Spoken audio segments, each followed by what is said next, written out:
Fala, operadores e investidores globais, bem-vindos aqui a mais um vídeo no nosso canal. E no vídeo de hoje eu quero falar sobre uma das minhas teses de investimentos, né?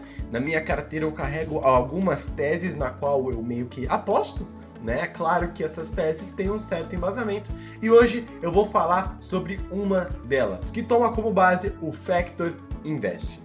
A ideia desse vídeo é falar um pouco mais sobre essa tese de investimento e falar também como você pode aplicar na sua carteira. Vamos então para o nosso vídeo agora!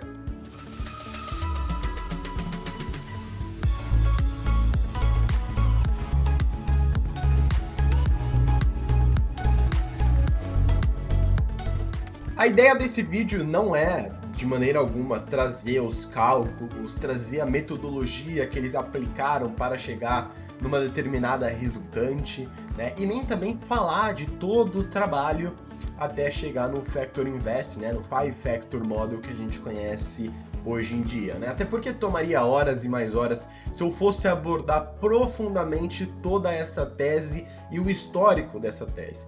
Mas o paper mais influente, né, e que acabou trazendo para a minha carteira esse tipo de tese é justamente o Five Factor Model, né? Ele é um modelo criado no qual o paper, né, ele foi apresentado em 2013 por Kenneth French e Eugene Fama, né? São dois estudiosos e basicamente eles publicaram um artigo que tinha dois propósitos, né? Observar quais eram os fatores que influenciavam grande parte da movimentação de uma ação no longo prazo e também quais os fatores que melhor performou, né? Que entregou um retorno residual, ou seja, acima da média. Nas últimas décadas, né, o estudo deles aí passaram por décadas, então você tem uma bagagem teórica muito forte e uma bagagem também estatística, dado que esses fatores foram estudados de acordo com resultados passados, né? Então nesse paper eles acabam até complementando o paper de Three Factor Model, que foi a primeira publicação que eles trouxeram a público, e nesse Five Factor Model eles se predispõe a passar 5 fatores, né, 5 componentes, se eu posso dizer assim, que influenciaram em grande parte das movimentações no longo prazo. Então o primeiro fator que eles colocam nessa conta é justamente o risco da empresa. Ou seja, né, na movimentação da empresa no longo prazo, o retorno dessa empresa está muito relacionado ao risco dela embutido. Outro fator que eles relacionam e trazem para a gente é justamente o tamanho, né? Então eles perceberam e estudaram, né, que o tamanho da empresa também é uma das forças que influencia na movimentação de uma ação. Outro componente, são 5, né? E perceba que o Five Factor Model se predispõe a estudar fatores que melhor performam e entregam resultados no longo prazo. O terceiro fator seria justamente uma empresa, o tipo da empresa, se é uma empresa mais de valor ou uma empresa mais de crescimento, né? E os dois fatores complementares ao primeiro trabalho deles, né, no Three Factor Model, eles pegaram só esses 3, o risco, tamanho e tipo. Mas nesse último trabalho, que veio à tona em 2013, eles trouxeram mais dois fatores, né, que seria justamente a lucratividade da empresa. Hoje é muito óbvio, né, que empresas lucrativas elas tendem a entregar um maior retorno para o investidor no longo prazo. Mas isso para os caras, obviamente, né, eles pegaram um estudo de quase um século, né, passou de meio século. Então hoje a gente olha, beleza, estamos observando há 5 anos, mas perceba que tem um embasamento forte por trás e que, portanto, nenhuma tese deve ser descartada tão facilmente, né? E a quinta é justamente o conservadorismo nos investimentos. Então eles perceberam também que o conservadorismo nos investimentos influenciava diretamente no possível retorno de uma empresa no longo prazo. Então a primeira coisa que eles conseguiram constatar com esse estudo foi justamente que esses 5 fatores unidos, eles respondiam por 90% da valorização ou desvalorização de uma empresa no longo prazo. Portanto, sabendo disso, entendendo que o risco é um fator importante, entendendo que o tamanho é um fator importante, entendendo que o tipo também, a lucratividade, assim como o conservadorismo nos investimentos, eles se questionaram quais os fatores, né, observando esses 5 fatores macros, quais os fatores específicos melhor performou no longo prazo. Então eles foram observar, beleza, tamanho de empresa, mas nós temos uma empresa grande, uma empresa pequena, né, as small caps. Nós temos as empresas de tamanho médio, tipo de empresa, nós temos as empresas de crescimento, nós temos as empresas de valor.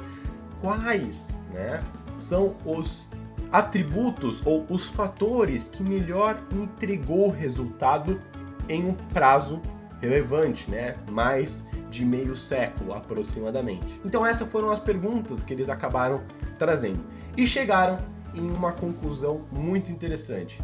Primeiro, observando esses dois últimos fatores, né?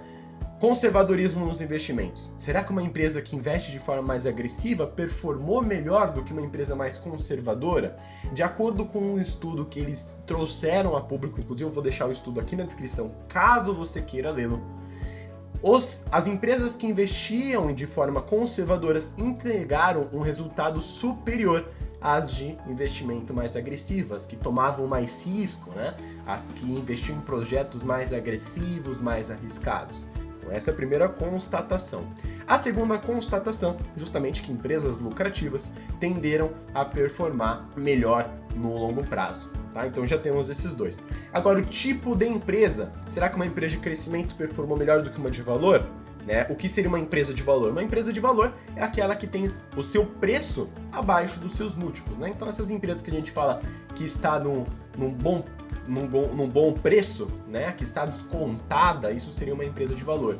Empresas de crescimento normalmente são aquelas que, enfim, negociam múltiplos altíssimos, né? Está super aí na boca dos investidores e que, portanto, tem um preço irracional. E eles perceberam que, pelo fato dos investidores pagarem muita expectativa em empresas de crescimento, né? Tesla, beleza, a empresa está começando a ter lucro ali, mas ela tem uma expectativa que é paga em cima dela, uma expectativa, digamos, de passagem aqui, muito alta. Então, eles constataram nesse estudo que empresas de valor, elas tendem a performar melhor no longo prazo. É legal frisar o longo prazo, porque não é do dia para a noite. Eu vou até bater nessa tecla mais para frente. Agora, tamanho de empresa. A última constatação que eles fizeram é que empresas de menor porte, ou seja, as small caps, foram as que melhor performaram no longo prazo. Ou seja, os fatores ganhadores, né, os fatores que melhor performou no longo prazo são empresas pequenas, conservadoras nos seus investimentos, que têm uma lucratividade mediana e que são de valor. Esse é o tipo de empresa, de acordo com eles, né, os fatores que melhor performou no longo prazo. Eu vou colocar uma tabela aqui para vocês, inclusive essa tabela, né, que vai ficar aqui no lado, ela foi tirada do paper, né, que eles publicaram em 2013, o Kennedy French e o Gianni Fama, e a gente consegue observar no painel A, né, que seria o primeiro painel ali, 3 variáveis que ele acaba estudando, né? Então, na coluna, a gente tem 2 colunas, a small, 2 colunas principais, small e big, que eles fazem referência justamente a empresas small caps e as empresas large caps, né? Então ele compara nisso aqui também. No painel A, que seria essa primeira aqui, ele também observa justamente se é uma empresa de valor, né, ou uma empresa de crescimento, tá? Quanto maior, né, quanto mais próximo de high, mais de valor a empresa, e quanto mais próximo de low, né, baixo, mais de crescimento a empresa, tá? E o OP seria justamente o lucro, a lucratividade da empresa, tá? Então a gente consegue observar que o maior retorno, aqui ele está trazendo retorno residual, ou seja, o retorno acima da média, no painel A é 1,63 ali no canto inferior direito, né? Até comparando com as bigs. Então, se a gente pegar só o painel A, a gente consegue perceber que 1,63%, 1,63 aí, é o maior número do painel A, né? Da nossa primeira estudo. Ou seja, são operações, são empresas, né? Quais os fatores? O que isso quer dizer pra gente, melhor dizendo? Que empresas com uma lucratividade elevada, de valor e pequenas, porque eles estão na coluna de small, né? 1,63 está no lado de small, foram os fatores que entregou o melhor retorno residual, ou seja, o melhor retorno, tá? Nessa tabela como um toda, o maior número que nós temos é 1,63, que seriam justamente empresas de valor, lucrativas, né? Uma lucratividade alta, e que também sejam de menor porte. Trazendo um contexto até menos prático, né? Faz sentido isso daqui, porque normalmente quando a gente compra uma empresa, há duas coisas que movem ela, né? Os próprios fundamentos e as expectativas. E quando você comprar expectativa é muito custoso no mercado, né? Isso daí Benjamin Graham já trazia e diversos outros tantos investidores falam que pagar expectativa, né? Comprar uma empresa por um mau preço não é um bom negócio. Então meio que, se você for observar, as empresas de valor são aquelas empresas mais esquecidas.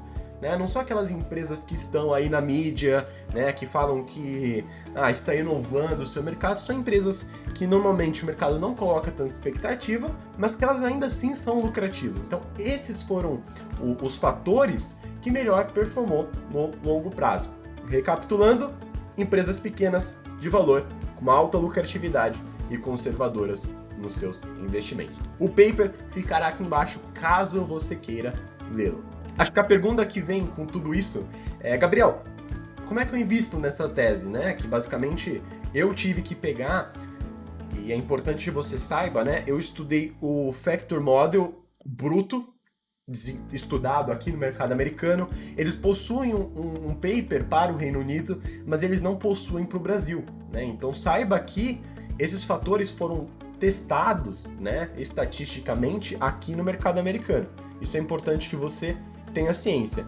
E que, portanto, esse estudo que eles fizeram englobaram centenas e centenas de empresas. Ou seja, é muito difícil você fazer o Five Factor Model efetivo, o Factor Investing efetivo, comprando empresas, porque você vai ter 600 empresas ali em carteira, 500 empresas, e nem dá para fazer isso daqui no Brasil, até porque o estudo não foi feito em 15 empresas que você vai comprar e vai achar que está replicando o Five Factor Model, e nem foi feito no Brasil. Então, esqueça a ideia de utilizar essa tese no Brasil, dado que no Reino Unido também teve alguns desencontros aí, poucos, digamos assim, com as informações. Então meio que não deu o match entre o estudo que eles fizeram no Reino Unido com o estudo que eles fizeram nos Estados Unidos, que é justamente o paper original. Portanto, a melhor forma para adotar essa tese, e o pessoal do Evergreen já teve uma aula totalmente explicada sobre isso, se você quiser assistir e conferir, o link estará aqui embaixo, assim como o pessoal do GIG, do Geração de Investidores Globais, mas é através de ETFs, de small caps, de valor. Então aqui eu tenho uma posição nessa tese, é pequena, né? Ela não lembro agora, casa de 8%, 10%, até porque eu tenho outras teses na minha carteira de investimentos que complementam, né, justamente o Five Factor Model. A ideia aqui não é dar nenhuma recomendação de compra ou de venda, é te mostrar um pouco mais dessa tese e também alertá-lo para que você não ache que o seu retorno, de acordo com essa tese, vai ser no curto prazo. Né? Eles pegaram, se eu não me engano, desde 63 até 2012, né? 1963 até 2012. Ou seja, o estudo que eles fizeram englobaram 50 anos. Então, não ache que em 10 anos você vai ter retorno nessa tese. Comigo é fácil falar, até porque eu tenho uma grande jornada de investidor pela frente. Mas para algumas pessoas, adotar essa tese pode não ser um caminho tão interessante. Fechou? Eu espero que você tenha gostado desse vídeo um pouco mais contextual sobre as minhas teses, né? Essa aqui é uma das teses que eu carrego, eu tenho 4/5 principais teses na minha carteira de investimento, e essa aqui é uma delas, inclusive, talvez seja a que tenha menor exposição, mas é uma que eu gostei muito do que eles fizeram, do trabalho que eles trouxeram a público, e eu recomendo que vocês leiam o paper original, e caso queira aplicar, estude os papers derivados, né? Estude também o histórico, o Free Factor Model, estude quem são esses caras, né, e toda a sua formação e todos os seus estudos e artigos acadêmicos. Não se esqueça de deixar seu like, se inscrever no canal e deixar aqui nos comentários sugestões de vídeos. Até a próxima!